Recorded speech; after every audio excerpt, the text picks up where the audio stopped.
Advancing the cause of liberty takes more than just coming up with ideas. It means making them happen. This is Society and the State. Life, liberty, and your pursuit of happiness.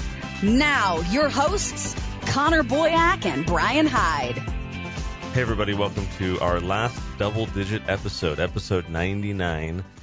We hope you stick around and keep subscribing and listening, because as we head into triple digits, episode 100, we have a very special guest coming at you next time. Episode 99 today, we're talking about evidence that public school is a failure. And, of course, you know, here we talk about public school, but there's all sorts of other problems. Certainly there are awful private schools and there are homeschool conditions that are not as ideal. But by and large, the system, the institution of public schooling, I think, it's my contention, is that it's largely a failure. And so we want to get into that a little bit today, Brian and I. And I want to start by sharing a recent video I saw. This video is by no means unique. I've seen many, many others like it, as I'm sure that you listeners have. And this is like the man on the street format, right, where they ask somebody a basic question. Who's the president of the United States, right? Or what country did we fight a war against to declare our independence? And like these basic ideas and concepts that, you know, you can't really go through college, you would presume, or high school without understanding these things. And so, of course, we see these videos, we laugh, and obviously they're selectively edited, right, because they'll encounter people who do know the answers. It's not like so they're not going to show the smart people. No, they don't show the smart people. But the point is that there are dumb people, right, people who just don't get these answers. And so I'm okay with the selective editing in a sense, because the fact that there are any of these people who don't know these basic answers is alarming. So, you know, there's a lot of these videos out there. I chuckle and roll my eyes, as I'm sure all of you do, when I see these videos. This one I came across just in the past day or two. I wanted to share it at the outset of this conversation to kind of illustrate some of the problems that we're talking about. So here's the audio clip. Can you name any country on this map? Honestly, my geography is so horrible. I can't name anything. Like Try nothing. naming something. Is it South Africa? Nope. We have the country of Asia. Nope. That's a continent, and that's oops. Russia. Oh, damn. I'm silly. That's okay. Man, it's been a while since I've been in school. That's okay. Any country on the map. Africa. That's a continent. Country. Damn it. How about a country in Africa? I know South Africa is over here somewhere. No, it's south. down here, yeah. Yeah, it's south. Can you name any country on this map? Yeah. Africa? That's a continent. Oh, God. Can you name any countries in Africa? God, no. Who knows stuff like that? Wow. Isn't that crazy? Brian, what are your thoughts as you watch that? Well, okay, I'm going to be a little bit of a contrarian. All right. You're saying, has the public school system failed? I think maybe it succeeded in that its focus. Once upon a time, education was about becoming high-quality individuals, not just knowing something so you could go get a job. In the sense that it has trained people to be focused on getting a job, I think it's been quite successful in normalizing standards of what people should know. Unfortunately, and this is where I will agree with you completely, it has failed in the aspect of creating well-rounded people. I'm sure this woman could go out and get a job. She's, attractive, looks competent. Mm-hmm. Somebody would hire her.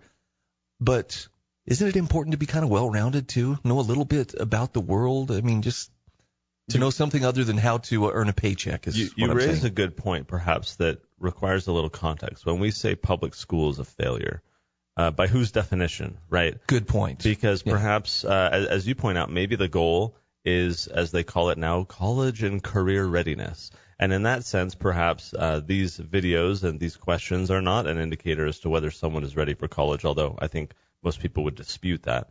However, Brian, taking your point a little further, I'm going to say that the architects of the public school system, the John Deweys, the John Goodlads, all of these people that were kind of forming the basis of our modern public school system on the basis of the Prussian militaristic and then later the highly industrialized and regimented system, this conveyor belt concept to produce individuals who were kind of cogs in a machine and able to be subordinate and compliant to their superiors, and that was the goal and the focus.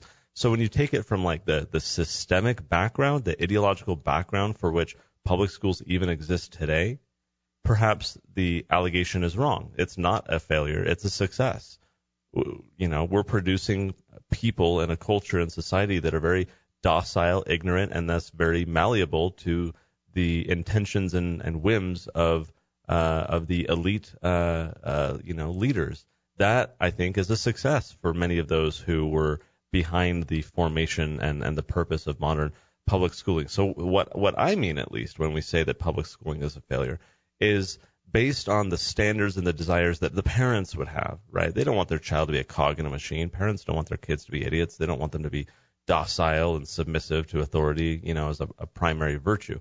So on that basis, I think videos like this are alarming. Of course, what's happening in the videos, they're on the street and they have a map, right, of the whole world, all of the countries. They give these folks a little pointer and they say, can you point to any country? What's astounding is that, come on, folks, United States of America, right? Mexico, Canada, like even ourselves or our neighbors, you got to think that that's pretty easy, and yet these people struggle with it. It's astounding.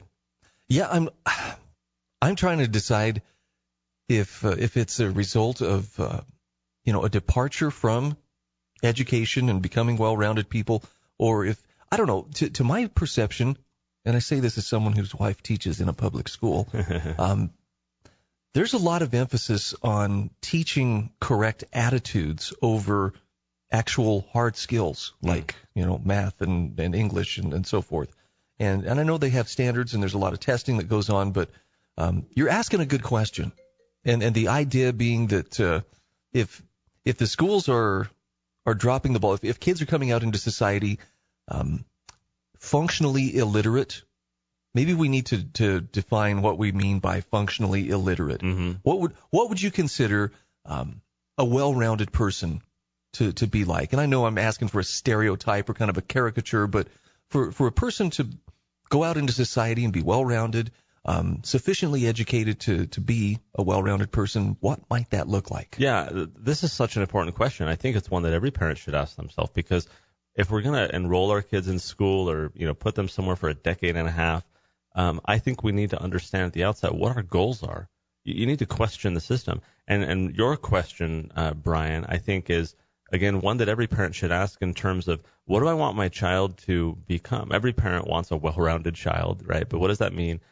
For me, I think of my children, I want them to understand their talents and abilities. I want them to have a high level of emotional intelligence and the ability to adapt to situations. I want them to be creative problem solvers and have the ability to use logic and understand and learn. I want them to know how to think and how to learn, where to find information, not to memorize information and be able to regurgitate it on command, but when they need to recall or know a certain piece of information, they know where to find it.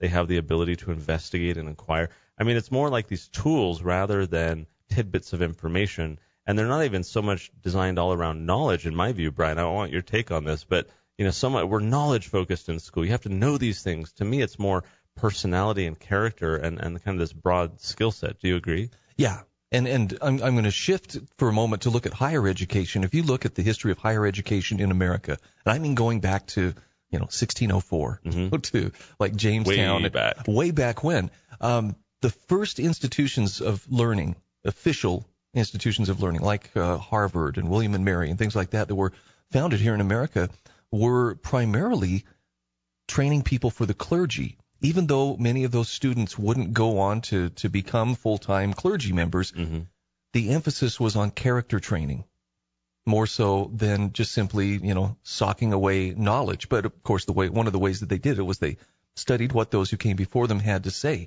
We have kind of steered away from the classics in recent years. I think kids get a really good feel for what proper attitudes are towards, this issue or that issue or this social imperative. But as witnessed by the people on the street, in terms of practical knowledge, in terms of problem solving, it seems like, like the guy said, I haven't been in school for a while. When he was in school, was he just being taught, here, memorize this, regurgitate it for the test, and you're good to go. Because as you pointed out, the real world really doesn't work like that. I want to share a couple things to add into this conversation that I think will illustrate some of the concerns. It's one thing to say, can you point to a map and know, where a country is? Maybe that's not the most useful information, although, you still want to understand what's happening in the world and know your place in it and what's happening to people like you elsewhere. To me, that's just not that you need to know, every state on the map, but come on. But anyways, there's a couple other polls that I've come across in recent weeks that have given me opportunity to reflect on this issue and to think, for you listeners, think if you're parents, right, we want our children to avoid the pitfalls of public schooling in a sense. We want them to avoid more broadly the pitfalls of, being raised to focus on tidbits of information rather than these tools and tactics of learning that are going to equip them to be, solid, have good character and be able to be competent adults. So a couple of these studies, one came out, I think, a couple months ago, and this study revealed that 2/3 of millennials don't know what Auschwitz is. Here's a brief part of the article we'll link to on the show notes page today, which is societyandthestate.com/99. So this says that 2/3 of American millennials surveyed in a recent poll cannot identify what Auschwitz is, according to a study released on Holocaust Remembrance Day, et cetera, et cetera. 22% of millennials in the poll said they haven't heard of the Holocaust or are not sure whether they've heard of it. Twice the percentage of U.S. adults as a whole who said the same. The study interviewed 1,350 American adults. Asked to identify what Auschwitz is, 41% of respondents and 66% of millennials could not come up with a correct response identifying it as a concentration camp or extermination camp. So according to the Holocaust Memorial Museum, at least 1.3 million people were deported to the camp run by Nazi Germany and occupied Poland, et cetera, et cetera. And so, that itself was to me astounding. I know there's Holocaust deniers and stuff but at least those people know what the claim of the Holocaust is, the assertion of Auschwitz even happening. It's one thing to be so completely ignorant about a massive atrocity that is not so far distant from our own, present day. The other one I'll share, and then I'm going to kick it over to Brian here, is another poll that I came across a few weeks ago. I believe it was done last fall, actually. And found this in the Washington Times. It says, here's the headline, and then I'll read a little bit as well. Millennials would rather live in socialist or communist nation than under capitalism. And then from the article, the majority of millennials would prefer to live in socialist, communist, or fascist nation rather than a capitalistic one, according to a new poll. 58% of the up-and-coming generation opted for one of the three systems, compared to 42% who said they were in favor of capitalism. The most popular socioeconomic order was socialism, with 44% support. Communism and fascism received 7% support each. So, of course, that's a strong minority. But socialism is very popular. Of course, we've seen this most recently with the rebranded democratic socialism, right? Let's see. Millennials are, this is the quote from the pollster, increasingly turning away from capitalism and towards socialism, and even communism is a viable alternative. Final quote here. This troubling turn highlights widespread historical illiteracy in American society regarding socialism and the systemic failure of our education system to teach students about the genocide, destruction, and misery caused by communism since the Bolshevik Revolution 100 years ago. So again, we'll link to these articles and this data at societyandthestate.com/99. Brian, you're a parent. You're the husband of a public school teacher. You've been a commentator on issues like this for a long time. You see that information, especially about the up-and-coming generation, the millennials. What thoughts go through your mind? First thing I think of is, isn't there a plank in the Communist Manifesto about free education for all children in public schools? Yeah. I believe it's there. And actually, if you want an exercise in, kind of a gut punch, go read the planks of the Communist Manifesto. And then honestly ask yourself, how many of these are a reality in modern-day America? Mm-hmm. Not in Bolshevik Russia or in the Soviet Union. And I think public education has definitely played one of those, has played a role in shaping those attitudes. Kids come home from school and they become little I'm trying to do this without being pejorative. They become little environmental enforcers. Mom and Dad, we've been learning about recycling, and you're not separating your plastics and papers. And but they, the attitudes that they're being trained with in the classroom do come home with them. They follow them through life. So it doesn't really surprise me, although it does leave me feeling a little bit uneasy. Yeah. Because our schools, they try to be on top of whatever is the current moral imperative. Mm-hmm. Some of that stuff is getting pretty weird. Some of the gender confusion stuff. It just makes me wonder what are the attitudes this is going to beget in the next generation or so. With the Tuttle Twins books, I've had the opportunity to do a little bit of research into the textbooks, the material that is being used in school classrooms, especially K through 8. And it's been very interesting. I say there's two sins that are being committed in the public school system, sins of commission and sins of omission. So, of course, you have sins of commission, like the book I recently purchased a couple months ago that I found that was being widely used. I assume it still is, or an updated edition of it perhaps. And this was kind of a social studies book, and it was talking about the world and society and different things that happen and so on and so forth. And throughout the book, I have all these Post-it notes sticking out of the pages to mark the areas of the book, the content in which the authors kind of advocate for, sometimes subtly, sometimes kind of outright, that, throughout the country, or throughout the world, so many countries have child care. The government provides child care so the parents can go to work, right? And, the government provides health care so people don't get sick. And on. This material reinforces in the minds of these young children that how great, a help and a support government is. How wonderful is it that these programs are being offered and that people are being helped? Well, of course, that's not the full picture. And admittedly so, even on the Tuttle Twins side of things, we are offering a message that we don't go into the deep nitty-gritty of these ideas. We are providing an alternative perspective in that case.